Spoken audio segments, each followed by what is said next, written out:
গাজা একটা জায়গা যেখানে প্রতিদিন সূর্য ওঠে কিন্তু আলো পৌঁছায় না, যেখানে শিশু জন্ম নেয় কিন্তু কবরের কাছেই তার খেলনা রাখা হয়।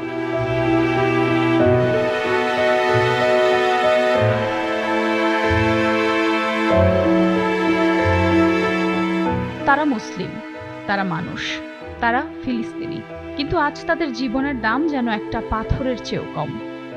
সারা বিশ্ব চুপ, আর জালেমরা একের পর এক জীবন মুছে দিচ্ছে।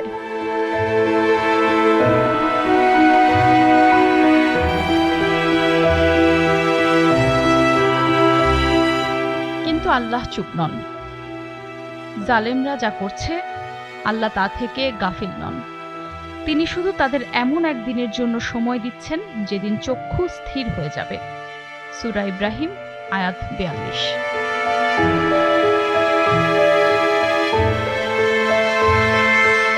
আল্লাহ দেখছেন যে শিশু তার মায়ের বুকের দুধ পায়নি, পেয়েছে বোমার টুকরো। যে বৃদ্ধ নামাজে ছিলেন, তার কবর হয়ে গেছে সিজদার জায়গায়।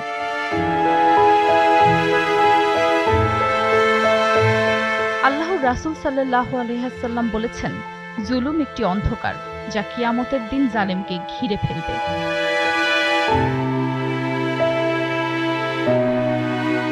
হ্যাঁ, তারা শাস্তি পাবে, হয় দুনিয়ায় নয়তো আখিরাতে, কিন্তু তারা পাবে। আর আমরা কি করলাম?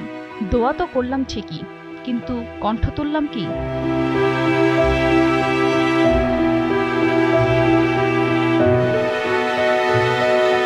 তাদের রক্ত যদি আপনাদের বিবেক না জাগায়, তাহলে মনে রাখতে হবে, আপনি জালেম নন ঠিকই, কিন্তু জুলুমের পক্ষে থাকাও কিন্তু এক ধরনের অংশীদারিত্ব।